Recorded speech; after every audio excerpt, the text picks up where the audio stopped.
ប្រជាពលរដ្ឋរងផលប៉ះពាល់ដោយសារគ្រោះធម្មជាតិខ្យល់កន្ត្រាក់ចំនួន20គ្រួសារមានសមាជិក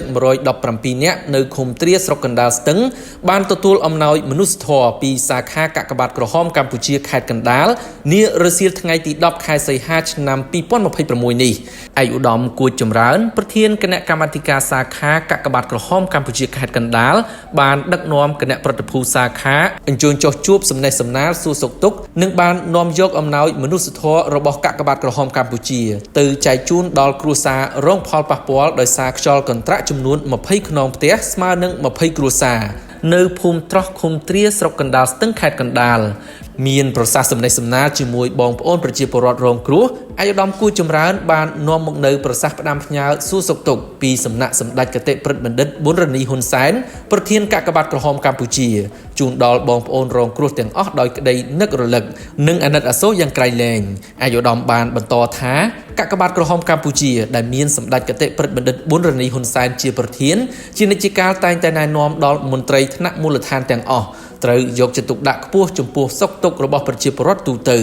ជាពិសេសជនរងគ្រោះដោយសារគ្រោះមហន្តរាយផ្សេងនិងជនងាយរងគ្រោះបំផុតនៅតាមសហគមន៍ដោយផ្ទាល់ដោយគ្មានរើសអើងពូជសាសន៍សាសនាវណ្ណៈប្រពៃណីពណ៌សម្បុរនិងនិន្នាការនយោបាយឡើយជាមួយគ្នានេះឯកឧត្តមបានសម្ដែងនឹងការសោកស្ដាយរាល់ការខូចខាតផ្ទះសម្បែងទ្រព្យសម្បត្តិដែលនេះជាគ្រោះមហន្តរាយធម្មជាតិគ្មាននរណាចង់ជួបប្រទះឡើយអ្វីដែលសំខាន់គ្រួសាររងគ្រោះទាំងអស់ត្រូវបន្តខិតខំរកចំណូលតាមសមត្ថភាពរៀងខ្លួនសម្រាប់ទ្រទ្រង់ជីវភាពគ្រួសារឲ្យមានភាពប្រសើរឡើងវិញ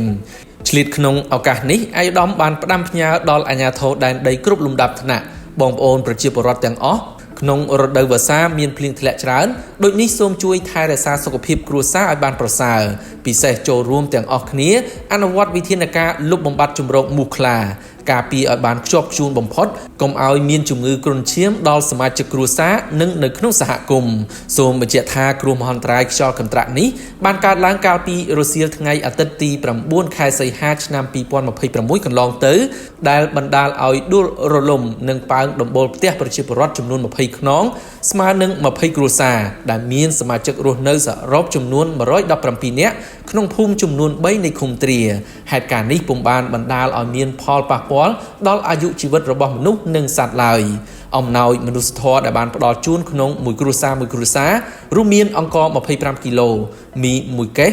ទឹកត្រី1យួរទឹកស៊ីអ៊ីវ1យួរត្រីខ1យួរទឹកសុទ្ធ1កេសឃីតសម្លៀកបំពាក់1កញ្ចប់និងថវិកាចំនួន20,000រៀលដោយឡែកប្រជាពលរដ្ឋ2គ្រួសារដែលប៉ើងដំបូលផ្ទះធ្ងន់ធ្ងរសាខាបានឧបត្ថម្ភបន្ថែមក្នុងមួយគ្រួសារនៅកៅស៊ូតង់ចំនួន1ផ្ទាំងផងដែរ